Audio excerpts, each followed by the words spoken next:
আমরা অনার্স প্রথম বর্ষের অষ্টম অধ্যায় চূড়ান্তকরণ এবং কাম্যকরণ নিয়ে আলোচনা শুরু করেছি এবং প্রথম একটা লেকচার আমরা অলরেডি দিয়েছি। যারা দেখোনি তারা আই বাটনে চেক করতে পারো, আই বাটনে আমি লেকচারটা দিয়ে দেবো।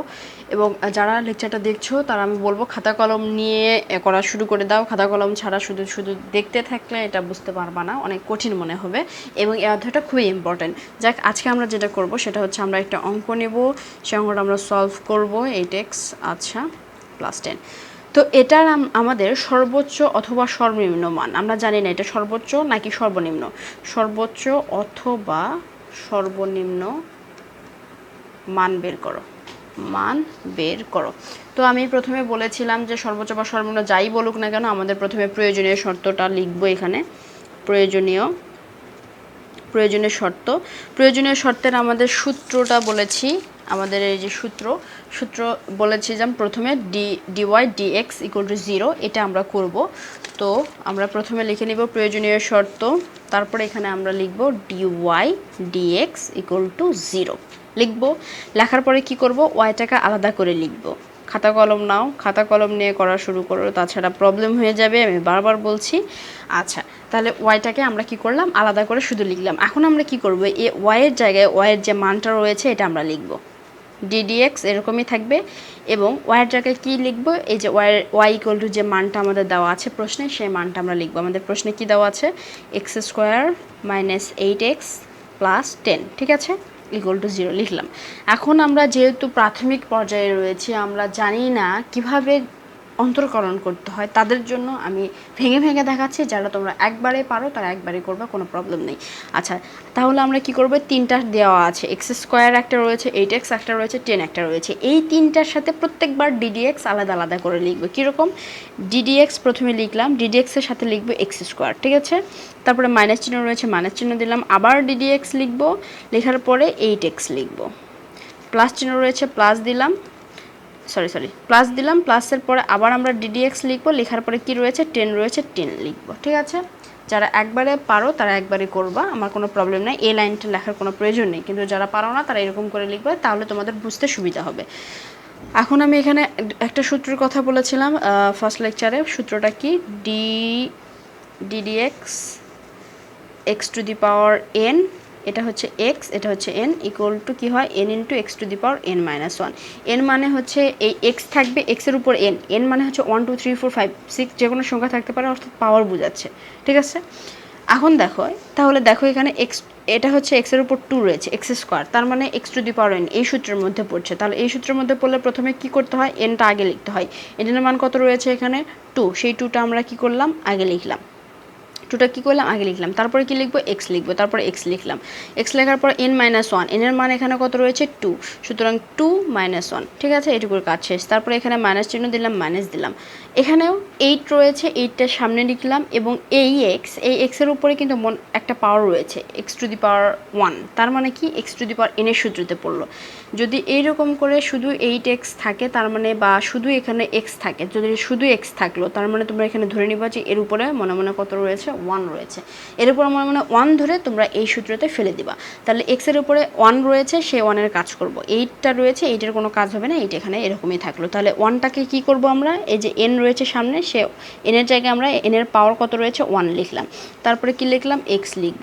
তারপরে কি n - 1, তাহলে n এর মান এখানে 1, তাহলে 1 - 1। তারপরে এখানে প্লাস রয়েছে, প্লাস দিলাম। আমি বলেছি ধ্রুব সংখ্যা ddx = 10।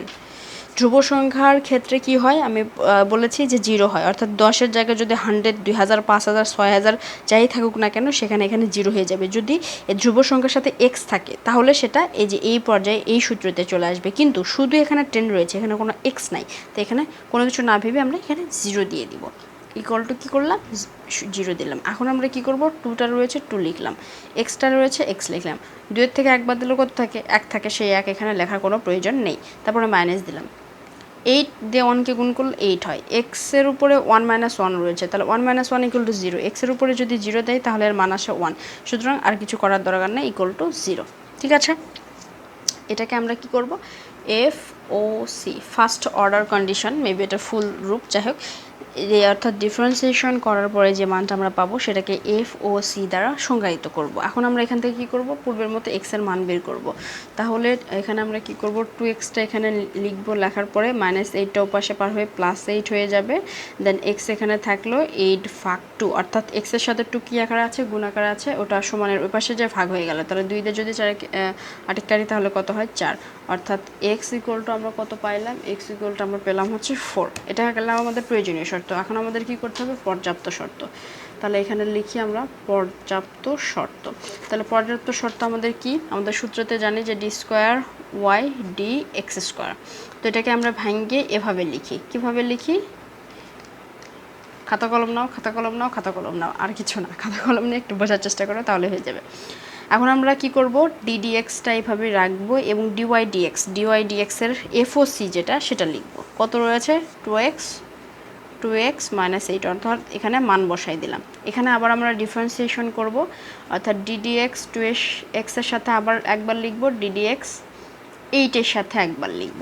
তাহলে এখানে তোমরা দেখতে পাচ্ছ 2 রয়েছে, 2টা সামনে রাখবো এবং x শুধু রয়েছে, তাহলে x যদি শুধু থাকে তাহলে x⁴n ধরে আমাদের সূত্র অনুসারে করতে হবে। যেমনটা আমরা 8x এর জায়গায় করেছি সেরকমটা আমরা এখানে 2x এর জায়গাটা করব। তাহলে x এর উপরে 1 রয়েছে, অর্থাৎ এই সূত্র ফেলাচ্ছি, তাহলে 1 এখানে লিখলাম, x লিখলাম, n-1 1 - 1। আচ্ছা, এখানে শুধু 8 রয়েছে, কোনো x নাই, তাই এখানে কত হবে, 0 হবে। তাহলে এখানে কত হবে, 2, শুধু 2 হবে। x এর উপরে 1 - 1 মানে x এর উপরে 1 - 1, তার মানে কি x⁴0, অর্থাৎ 1 এর থেকে 1 বাদ দিলে কত হয়, 0 হয়। তাহলে x⁴0 এর মান হচ্ছে 1, সুতরাং এখানে 1, তাহলে কত আসলো, 2 আসলো। ঠিক আছে, এখন আমাদের কাজ কি, তাহলে 2টা 0 থেকে বড় নাকি ছোট, 2টা অবশ্যই 0 থেকে বড়। এখন দেখো এই যে d² y dx², এই মানটা আমরা পেয়েছি 2, যেটা 0 থেকে বড়। যদি এই মানটা 0 থেকে বড় হয় তাহলে এটা কিসের শর্ত পূরণ করে, সর্বনিম্নকরণের শর্ত পূরণ করে। দেখো এটা কিসের শর্ত পূরণ করে, এই যে সর্বনিম্নকরণের শর্ত পূরণ করে, সর্বনিম্নকরণ।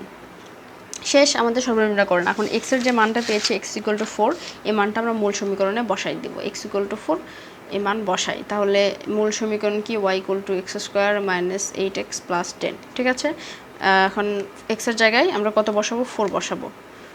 কেন আমরা এই মানটা বসাইছি, এই মানটা বসাচ্ছি এই জন্য, আমরা x এর মানটা পেয়ে গেছি, x = 4, এখন আমাদের y এর মান দরকার, যার জন্য আমরা এই মানটা বসাচ্ছি। তাহলে এখানে আসবে আমাদের কত, -6, অর্থাৎ x এর মান আমরা পেলাম হচ্ছে 4 এবং y এর মান পেলাম হচ্ছে আমরা -6। That is our answer. আমাদের অ্যান্সার শেষ। আমরা পরবর্তীতে আরও কিছু নিয়ে আলোচনা করব, যাতে আমরা সন্দেহের কোনো জায়গা রাখবো না, মূল কথা যেটা। ঠিক আছে, সে পর্যন্ত সবাই ভালো থাকো, সুস্থ থাকো।